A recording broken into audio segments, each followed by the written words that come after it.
Well, good morning. We were up till 3 o'clock last night finishing this advertising up, and I want to show it to you in a minute, see what you think of it.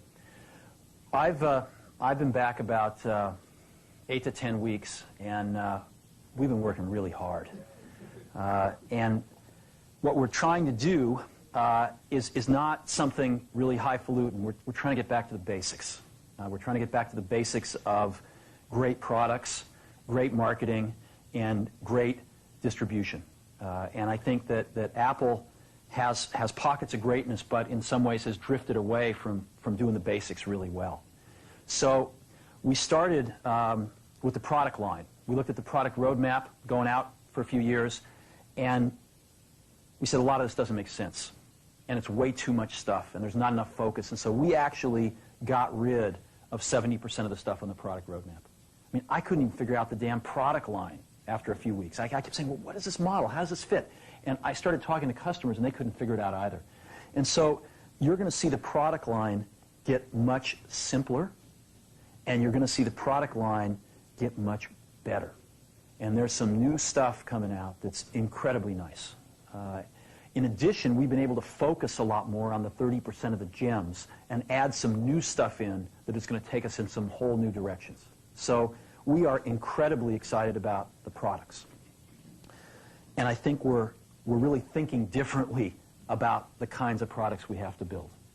And the engineering team is incredibly excited. I mean, I came out of the meeting with people that had just gotten their projects canceled, and they were 3 feet off the ground with excitement because they finally understood where in the heck we were going, and they were really excited about the strategy. In the same way, we, I think, have not kept up with innovations in our distribution.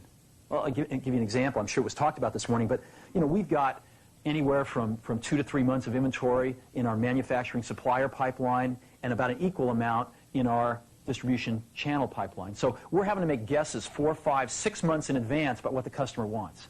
And we're not smart enough to do that. I don't think Einstein's smart enough to do that. So what we're going to do is get really simple and start taking inventory out of those pipelines so we can let the customer tell us what they want, and we can respond to it super fast. And you're going to see us be doing a lot of things like that. Today is just the first of many things we're going to be doing with you.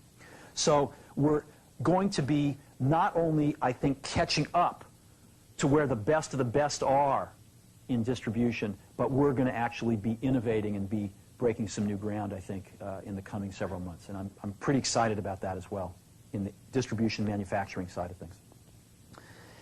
And that gets us to the marketing side of things.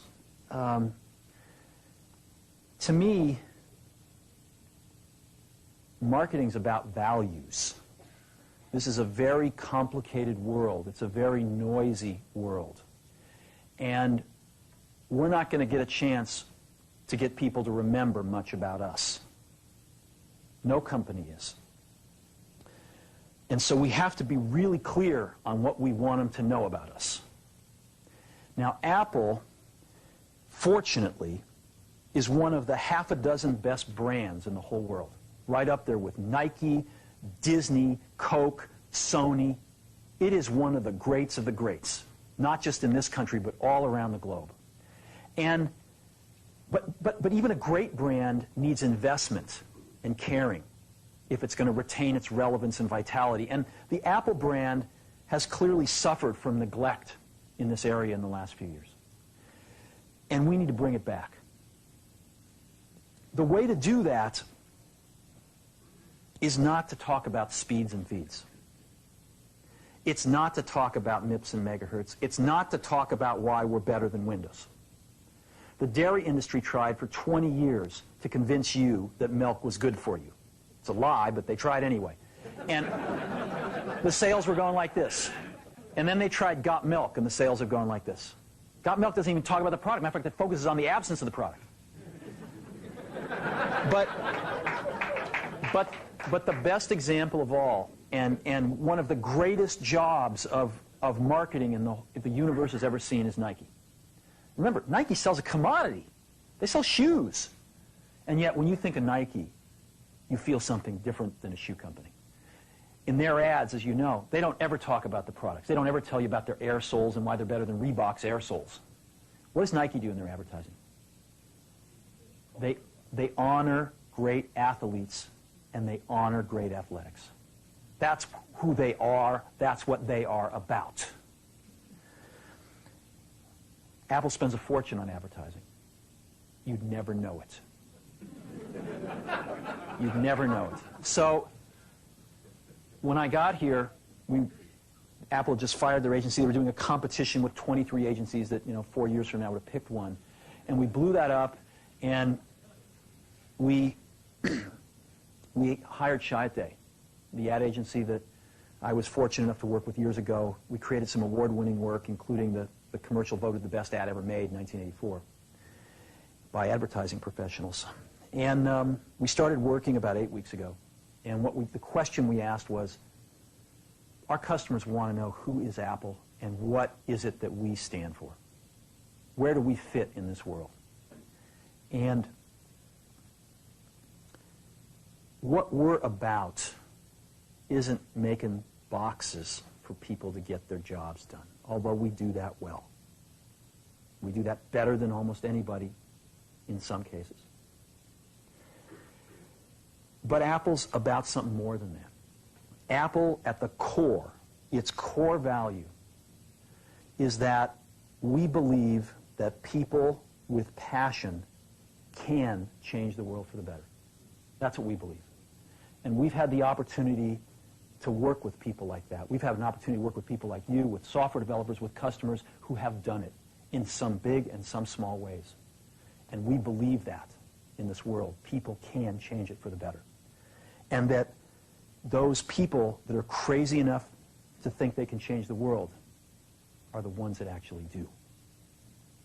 And so what we're going to do in our first brand marketing campaign in several years is to get back to that core value.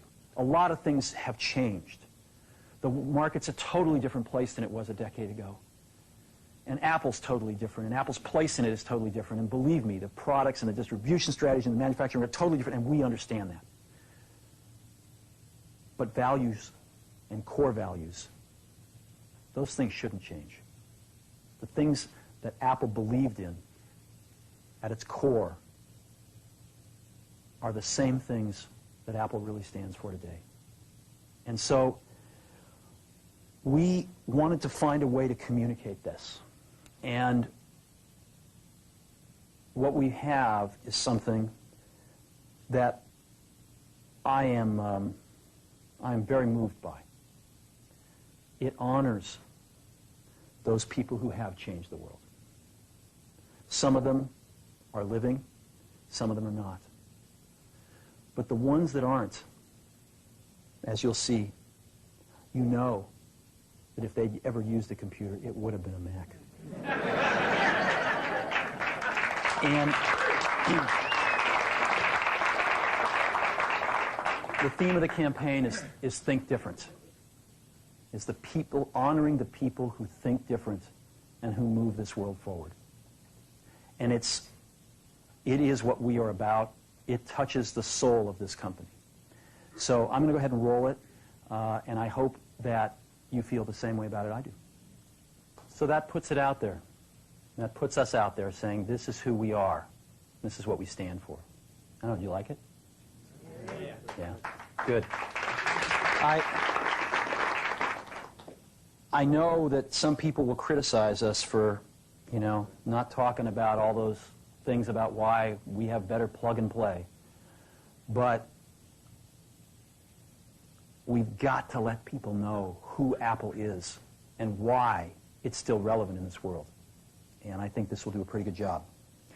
We are breaking this campaign this Sunday in a rather poetic way. The Wonderful World of Disney is restarting on ABC. And the first thing they're showing this Sunday night, I believe it's at 7 o'clock, is the network premiere of Toy Story. And we're going to have two 60-second spots. This commercial will run twice, once in the first hour and once in the second hour. We are then going to break some newspaper ads in the Journal, the Times, the Mercury, the Examiner, USA Today, really stating the manifesto, the words. And then I'm going to show you what's going to break within 2 weeks. We've got some phenomenal print. This ad will run throughout most of October on television. And we're breaking some phenomenal print within a few weeks, mostly on the back covers of magazines, some on the inside. We've got some incredible billboards, and we're even painting some giant walls in about 5 or 6 major cities. Before I show you this stuff, I want to let you know that in this day and age, to use any of these people, whether alive or dead, you need major permission from them, either themselves if they're alive or their estates, representatives if they're dead. Almost all of these people have never appeared in an advertisement before and never would until we asked them. I mean, I got permission from Yoko Ono a few days ago to use John. And it's been an incredibly moving experience for me that these people, both living and dead, their estates, have felt so strongly about Apple that they were willing to let us do this. I don't think there is another company on earth that could have done this campaign. And that, to me, is something very special. So I got a videotape here of some of the print and the outdoor stuff, and if we could just run that, I want you to get a feel for that.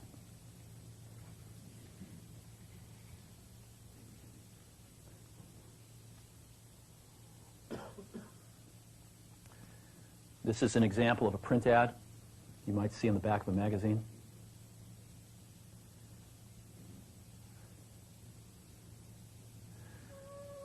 This was an image owned by Time Warner that they've never released before.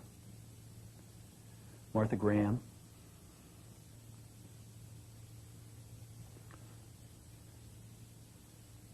Thomas Edison.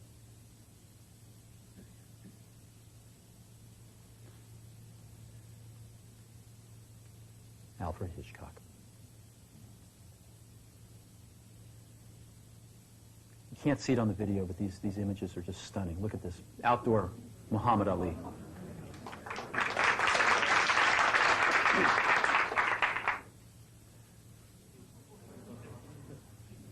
All this stuff is going up in the next 2 weeks.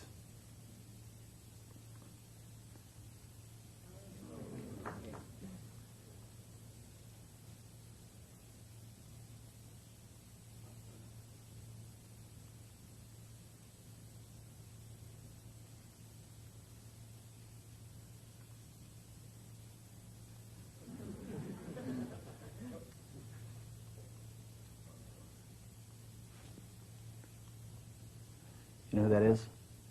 Rosa Parks. There'll be 5 buses running around 5 major cities like that. So that's what we're doing.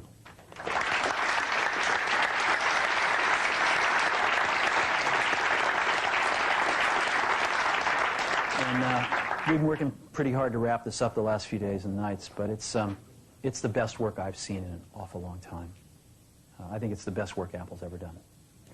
Now, advertising is not everything, and we've got some incredibly exciting product announcements coming up soon. Some incredibly exciting things in general are going to be happening over the next 90 to 120 days. And I really deeply appreciate all of the commitment that's in this room and with the people not in this room to turning this company around. This company's absolutely going to turn around. As a matter of fact, I think the question now is not, can we turn around Apple? I think that's the booby prize. I think it's, can we make Apple really great again? So thank you for your time.